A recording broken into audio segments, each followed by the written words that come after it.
Raise your hand if you've ever sung the song, Standing on the Promises. You got to be under, really? You guys are churchy. I thought it was too old for anybody to know. We could sing it. Maybe we will at the end. But the reason I mentioned it is because in case you're thinking living by faith in future grace is a modern fandangle doctrine. Well, all I'm doing is unpacking this hymn. Okay? That's all I'm doing. If your mama or daddy sang this song, they know what I'm going to say. I mean, if they thought about it. Standing on the promises that cannot fail, when the howling storms of doubt and fear assail, by the living word of God I shall prevail, standing on the promises of God. That's all I got to say. Future grace, a fancy word for promises of God. Standing on the promises of Christ the Lord, bound to Him eternally by love's strong cord, overcoming daily with the Spirit's sword, standing on the promises of God. That's a really good song. You don't write them like that anymore. But they write some good ones.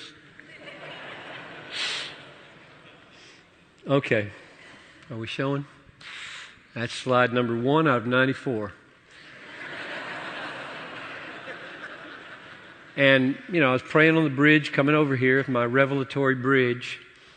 Make it work out, Lord. I have no notes. That's done. That was my introduction. So now I have no notes. I just have slides. So everything is what will come into my head when I show a slide. That's all I got to go on. You can see why I'm desperate. Divide 94 into whatever 6 times 60 is, minutes, or 300, and see what it comes out. And I've already used 25 of them. So I have no idea how this is going to work. And it doesn't matter if we get through them all. What matters is that God show up and truth be spoken and you get help. So, this is an iPad, by the way. If you wonder, how are you doing this? I don't know. They just put it up here and I push the right buttons.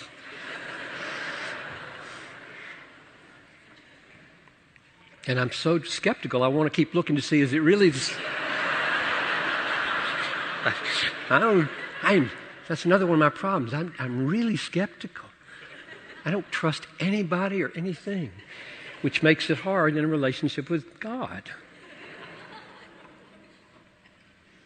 So that's the outline of the course there. First thing we're going to do is definitions. I've done some of them already.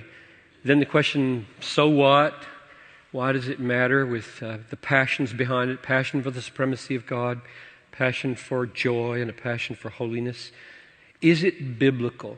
Well, we talk about these things. Let's get down to the nitty-gritty Bible foundations of what you're saying. And fourth, how does it work? Now, those last two, how does it work for holiness? How does it work against sin?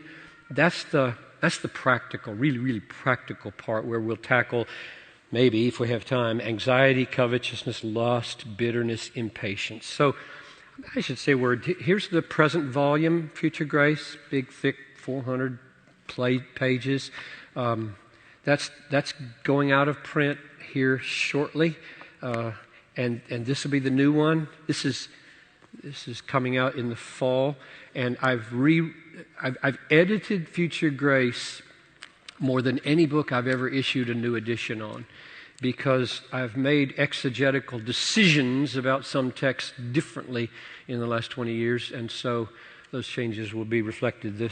The argument doesn't change any, and the illustrations don't change any, but a few foundational texts I understand differently now. So I think you've been given one of these. That's great. You can ask questions from that with your Twitter or Facebook, and wait for the new edition in the fall.